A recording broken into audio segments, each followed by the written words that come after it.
Buonasera. It's almost Christmas time. How are you feeling? Are you a little bit stressed? Are you having lots of debates about the menu? Are you starting to say, oh no, they're going to run out of this ingredient at the supermarket? Or perhaps you're just winding down and you're trying to finish all your work for the year. That's what I'm trying to do as well.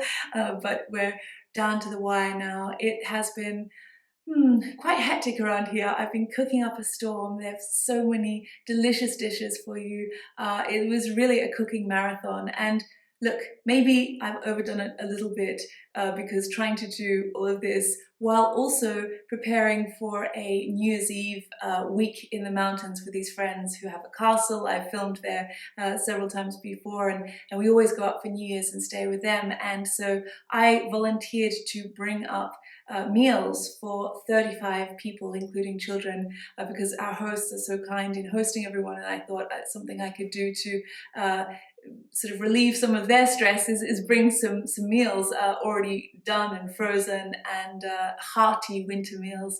However, trying to prepare that and also all the usual traditional things that we eat around Christmas time, and then my sister came over from Spain. She arrived this past week, so I was cooking some special dishes for her, and then I was sick, which is why I didn't post last week. I'm sorry, but I just became quite ill, and it was such a challenge because obviously normally if you get ill you just can go to bed early and have a good night's sleep, but breastfeeding every 2 hours, hour and a half, I couldn't manage to post for you last week, but I was still filming bits and pieces while I was cooking, and to be honest, I really enjoyed it. I wouldn't do all of this if I didn't enjoy it. My mother said to me, why don't you just keep things simple? She's much more for fuss-free, very simple cooking. I am quite different. I just love that this is the season when all of these very laborious dishes can be justified, because it's that time where we want to make a meal special, and we want to take our time over it, or we want to plan it out weeks or days in advance, and that is so me. I really love that idea. I love the idea of preparing a feast. Even the word feast, doesn't it sound, I don't know, it just sort of gives you all these images of candlelight and a long banquet table, and also this is the first year that we're in this room, the stable that I have sort of renovated, and I've been, as you know, way back from when I was on my hands and knees scrubbing this terracotta floor and oiling it, and then installing all the lighting and the stove and everything. It's been such a journey, and now this is the ultimate way, the most triumphant way to celebrate it, with a cozy Christmas week of delicious sweets and roast dinners and cozy meals. So I have got a lot to show you. I've also done a traditional Italian sweet, which is brutti ma buoni, and these are ugly but good, and they're from the north of Italy. I actually made them in one of my TV shows when I was in Milan, and sometimes they're made around Christmas time because they're a lovely little treat. But basically, in Italy, most people will buy panettone or pandoro, and so there's ironically not a lot of baking that goes on in Italy because so many people just buy their sweets, but I love to bake at Christmas and have that oven just on almost 24/7. So yes, all of that is coming up, but first let us begin with the ragu. Now, the ragu I was making for this big group of people, 35 people, and it's such a crowd pleaser. It does take a little time, and it's a little bit more expensive than just a mincemeat bolognese sauce. It's not, it's using actual pieces of meat, and I've made this dish on this channel before, so you can find the recipe on my website, and got a good fire going, some Christmas carols on. I had Gianfranco, my baby, just with me on the table, and then sometimes in the Moses basket, and look forward to a day of chopping onions, carrot, celery, and garlic for the sofrito, just for the vegetables that will start the ragu.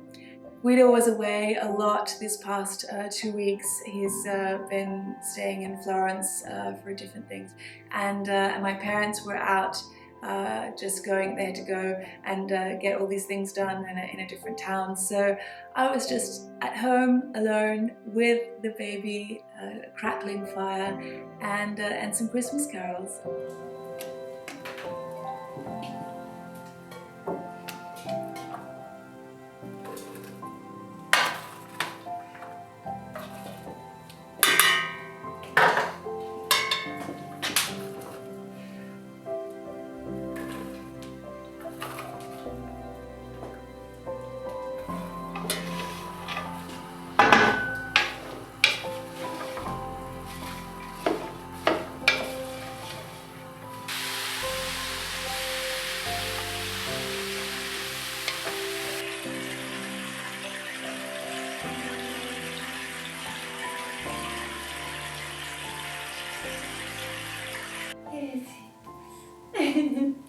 Ti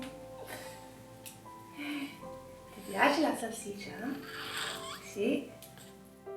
It's always good to do a combination of meats, and on this occasion I'm doing 1/4 pork salsiccia and 3/4 pieces of beef. I fry off the salsiccia and then just seal and brown the beef. It will cook through later in the broth, but this brown outer edge will give us deep flavor. With cooking for a crowd, I find that I never generally follow recipes, but even more so if I'm cooking this kind of quantity, because I like to just sort of look at everything and look more at the ratios and say, okay, does that look like it's more or less the same amount, 1/3 carrot and celery and onion, and then with the seasoning, I find you just really have to taste it, because each pot will cook slightly differently, because each pot is a different thickness, so it'll cook a little bit faster or slower, and so it's good just to keep testing and tasting, and at least that's what works for me. So once the sofrito is cooked and the meat has been browned, then I add the meat into the pots and just add a lot of red wine and some beef stock and some cans of tomatoes, many cans of crushed tomatoes.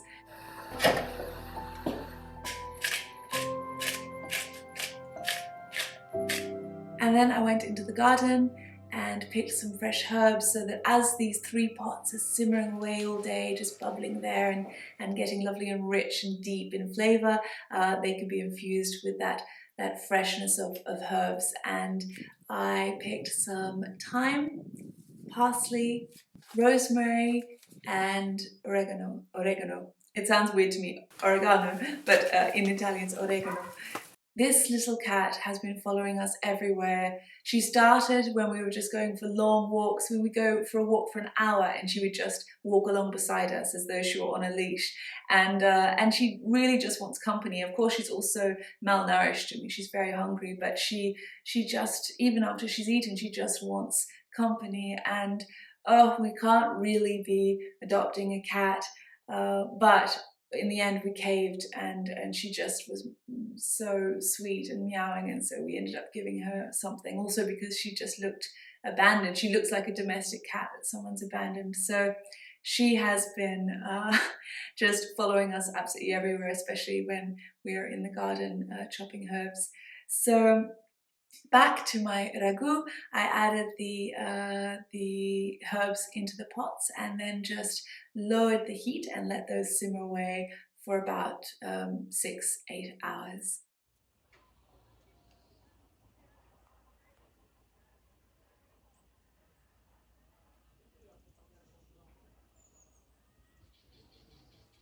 Later, once the meat had all cooked and I turned them off and the ragu has cooled down, I go in with my hands, and it's quite time-consuming, but this is what makes it such a delicious, wonderful, crowd-pleasing sauce, is because I take apart, shred all of the meat with my hands. So each piece I'm going in and shredding it. It should just break apart because it's very tender and soft at that point.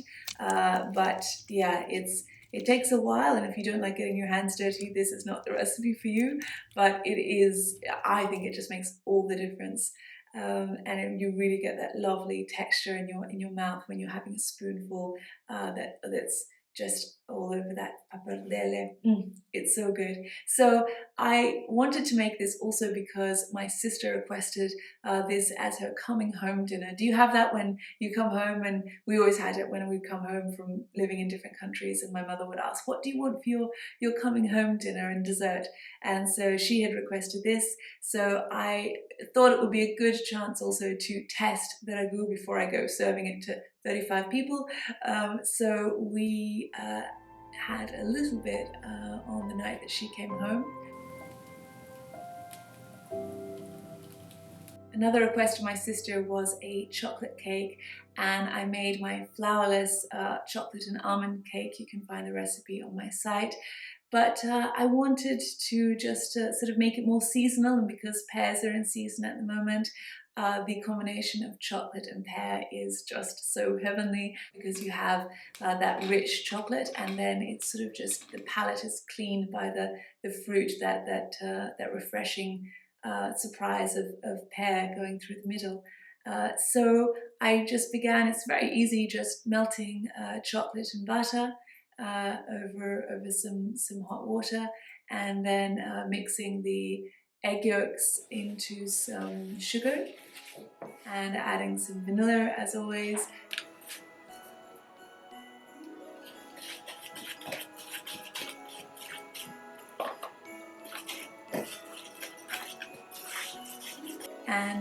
And then just putting it all together, the melted chocolate and butter.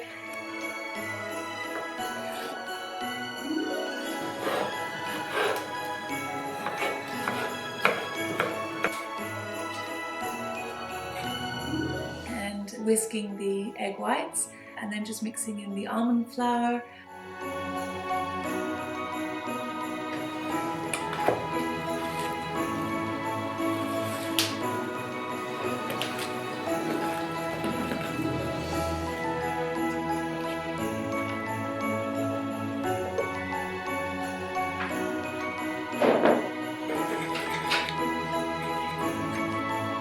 I like to put in half the batter and then just layer on in the fruit. Just one word, if you follow my recipe on my site for the flourless chocolate cake, just remember that if you're putting fruit in, it's going to create that extra moisture, so perhaps just cook it for a little bit longer, or you could add in a little bit more almond flour if you don't like a very sort of fudgy cake. If you like it, we love a fudgy cake, so that's not a problem, but you definitely want it to be, you want to allow for that extra moisture coming from the pear, which our pears are quite juicy, so that's just something to keep in mind with the cooking time.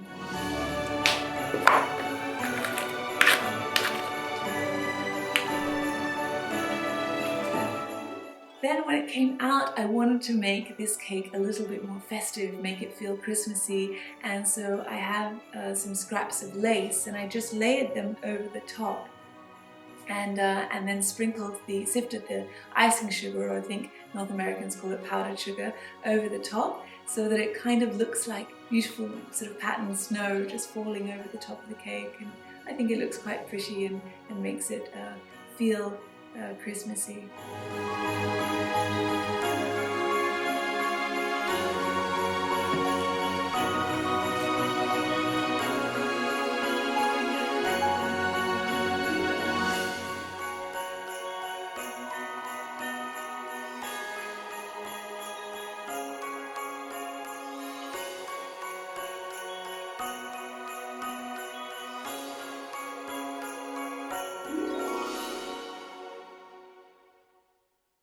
The next dish that I wanted to prepare is a big minestra, or a big soup, and I want to do some vegetables, have a very small pasta that Italians often use, just a very small pasta, that just to give it a little bit of a body, but not really dominate it, because the star of this soup is the polpette, which again, I've made this dish ages ago, at the very beginning of COVID, you might remember, but I think I made it with chicken. This time I'm making turkey polpette, and they are so, again, it's a real crowd pleaser, even for people who might not see soup as a main course, but this makes it quite hearty.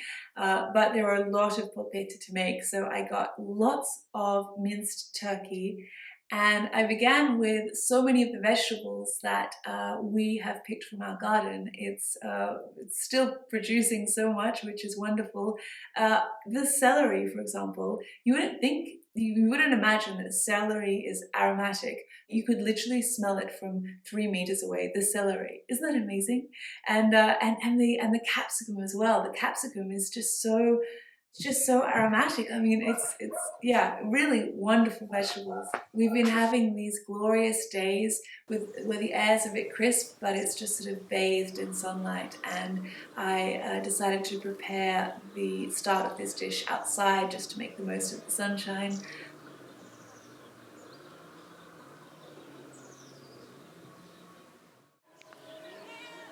Ciao. Ciao, amore.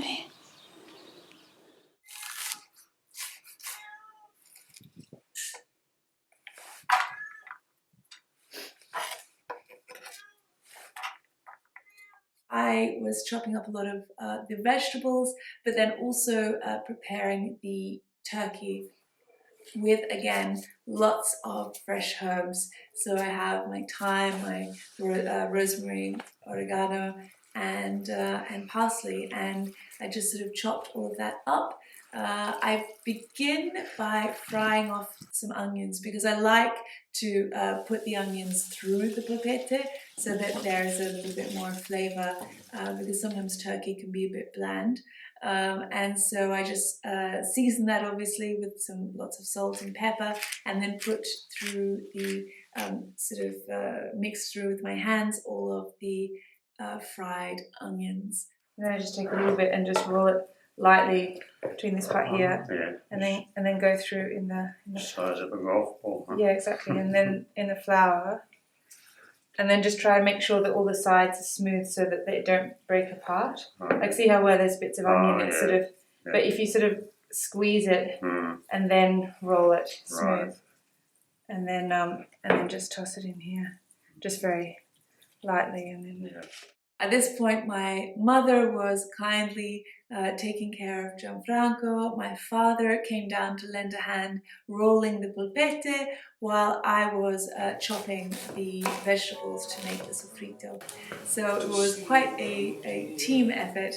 Been a wonderful time with family, as much as it's been sort of quite stressful to try and think about, how can I make everything happen. It gets to the end of the year. I'm trying to do my taxes and all those things that you think you'll have time for, and then all of a sudden you find yourself 2 weeks before Christmas with this never-ending to-do list. But I think that we try to. I mean, Guido's quite stressed as well, and we try to sort of get as much as we can done, but then always come together at meals. I think sitting down for a meal is fundamental, not just for Christmas Day, but in the lead up. And I know many of you have said to me that you're going to be spending this holidays season alone, and I know what that's like. I've spent a lot of different chapters of my life living alone. I spent one Christmas in Rome alone, and even then I still try to go to effort to decorate and to cook for myself. And I remember just going out and walking around Rome alone. I went into the church that's in Piazza del Popolo, and yeah, I like treating myself to so many little moments throughout the month, even when I'm alone, and it just makes me happy. I think also cooking and listening to Christmas carols, you don't necessarily need to be cooking for a big crowd. You can just be treating yourself to something that you wouldn't normally have throughout the year. Obviously, there is the religious, traditional meaning of Christmas, which you may or may not associate with this time of year. There is also that theme of gratitude, which I think, should, I don't know whether it always does, but it should really color everything that one is doing this month, just that that time of reflection where you get to the end of the year and you think about what have been the highs and the lows of this year, and what am I grateful for, and what have I achieved, and or what have I how have I evolved in the last 12 months. And then it's also time, obviously, to just indulge a little and treat oneself, and do something special for yourself or your loved ones that you may not normally do.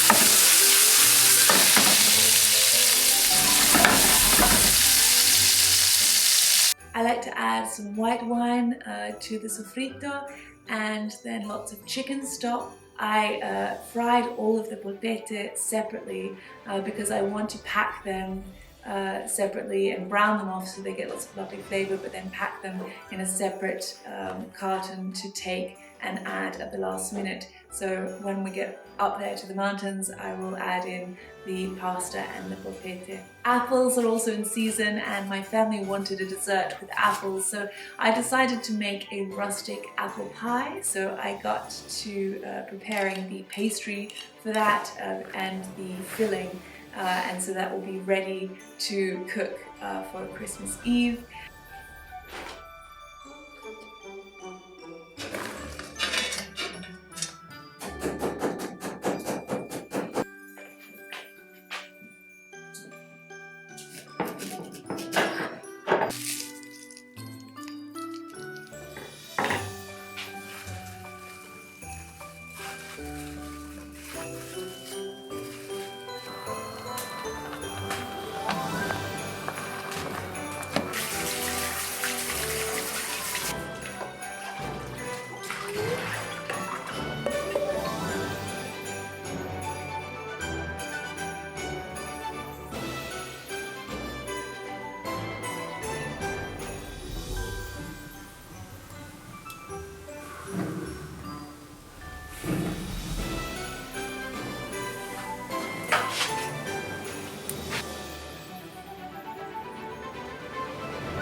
And then I also wanted to make some extra pastry to make some more fruit mince pies, because even though I made all of those fruit mince pies the other week, they were gone in about 2 days, and so I just needed to make some more. So I got all of my ingredients for the filling to just be bubbling away there on the stove beside the apples.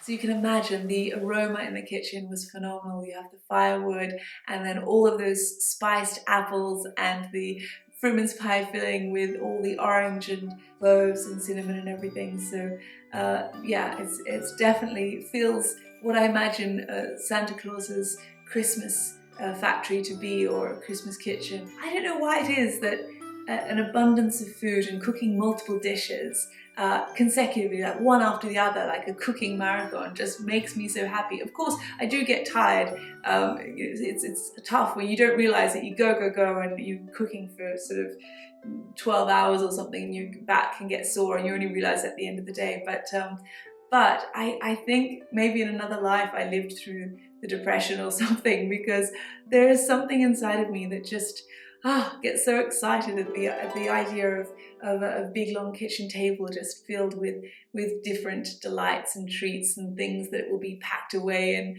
I guess here in our house, or particularly in my family, eating is just such an event. We look forward to it. We talk about it in the days coming up to it. You know, what are we craving? And then we're all off doing our little things, working and independent, and then you come together at a meal, and it's a real, we're truly focused on the food and talking about it. Satiating a craving, I think, is a wonderful thing, even if you're on your own. It doesn't have to be just a team sport. I mean, all the years that I have lived alone, one of the things I've really enjoyed is identifying what is my deepest, darkest craving, and then making that happen. And I think that Christmas time is definitely the time to do that, to satisfy cravings. So after putting away the pastry to set in the fridge and the fillings ready to assemble on another day,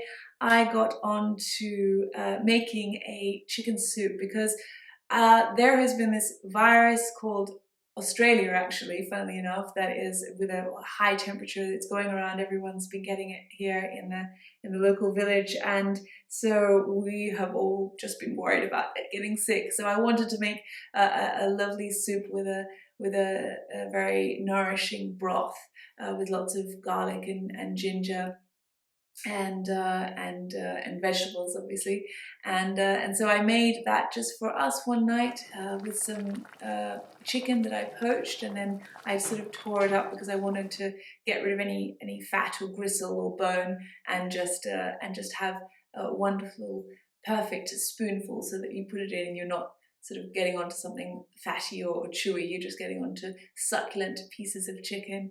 And I absolutely, it's one of my favorite meals, just a hearty chicken soup. Yeah. Yeah. And when I was changing the tires on Friday, it was better if I didn't go, I hadn't been playing tennis. Time's the game. 9. Oh wow. I've been not training in the last, not doing anything in the last 2 months.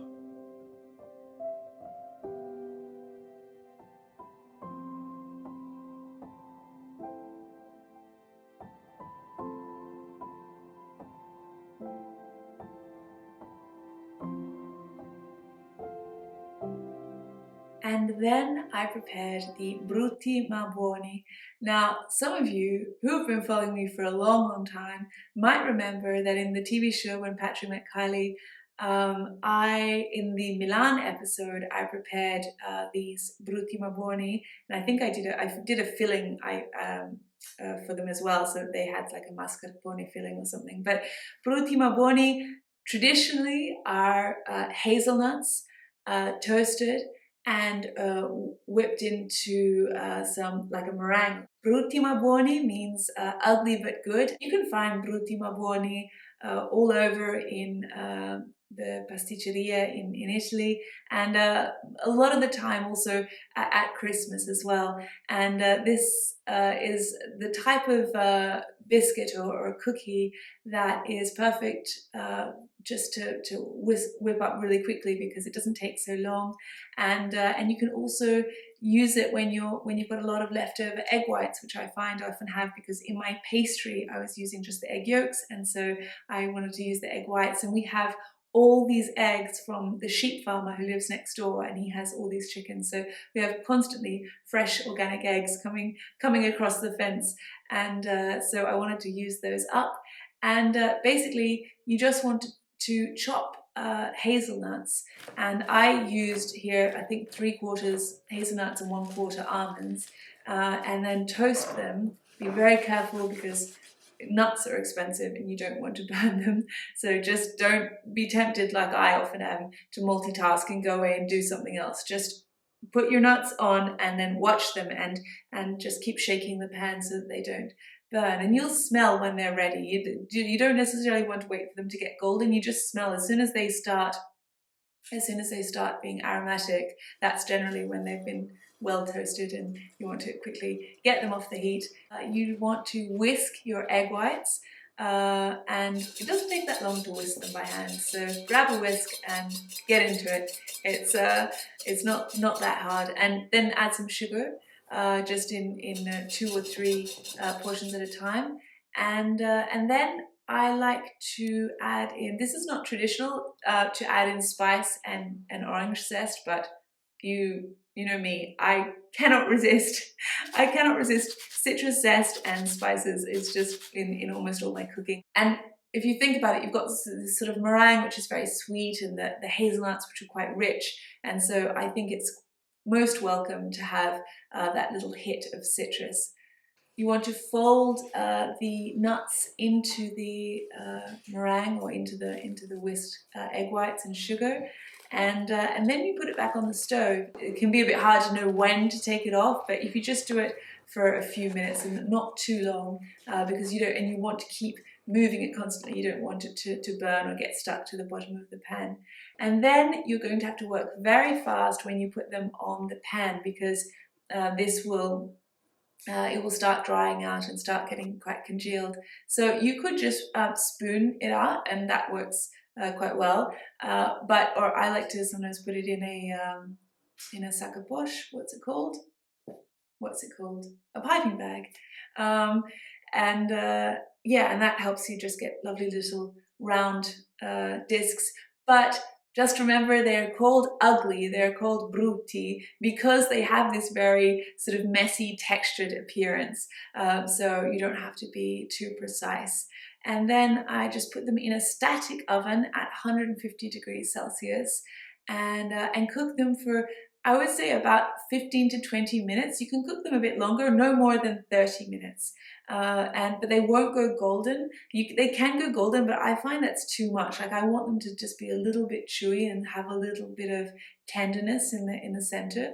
But you can see, you can test, you can just sort of grab one and feel it in your hands. But remember that they might be soft as soon as they're out of the oven. I ate one as soon as it was out of the oven, but then like most things, they will firm up considerably once they've cooled down.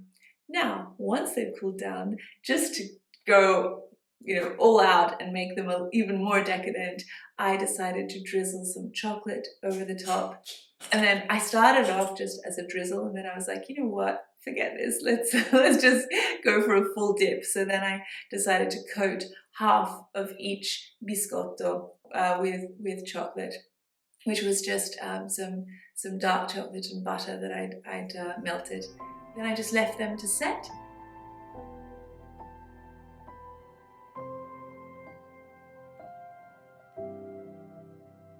I was hoping that I would have these as gifts, but we had afternoon tea, my parents, my sister, and Guido, and we pretty much ate them all in one sitting, in one afternoon tea. They're so light, and you kind of feel like you can have more than one, even though at a certain point we should have stopped. We should have held back, but we didn't. And that's it for now. I have to go and assemble my apple pie. But I wish you all a beautiful holiday, a beautiful break, or perhaps you're still working and you're just watching this for a little bit of escapism. If you're working, I hope that maybe you managed to have a little pausa, a little moment for yourself, maybe a bath, maybe dinner where you just light some candles. Light some candles. You may say, oh, what's the point? Or maybe you only do it if you have guests come around or you don't want to waste them, or perhaps you're just eating alone. But I always light candles. I mean, you can see even when I'm cooking, and it does something to you. I think it really calms the soul, or it speaks to some sort of deep historical association and comfort that humans have had with firelight and with candles, and there's something about it. Perhaps you're eating with someone who's just watching TV, or you're just there watching Netflix, but you light candles and something changes. It makes it special. It makes it, for a start, the light is much more flattering, but just that gentle flickering, it does something to, at least for me, and it really calms me, and compared to just that artificial light that's overhead and a bit harsh, this just is so soothing. I want to thank you so sincerely for all of your time this year. Thank you to my patrons, but thank you also to those who have just tuned in every week. It's been quite a journey filming and editing while I've been pregnant and while I've been having this newborn baby, but your support has been so encouraging, and it's when I'm there just sort of feeling a bit overwhelmed, I think of all of you and where you're watching it from so many different countries and in so many different situations. Some of you young and some of you older, and but all of you really sharing in this love of details and beauty and Italy and food and I so appreciate your time. I know you have so many options. You can go onto the internet or anything, all the streaming platforms, and find so many things to watch, so many different choices for entertainment, and yet you choose to spend a half hour with me every week, and that is so lovely, and I don't take it for granted. I'm always just up at night editing and thinking how lucky I am to have you for company and as an audience here to share in the little things that I film for you each week. So thank you, tanti auguri, and I will see you alla prossima.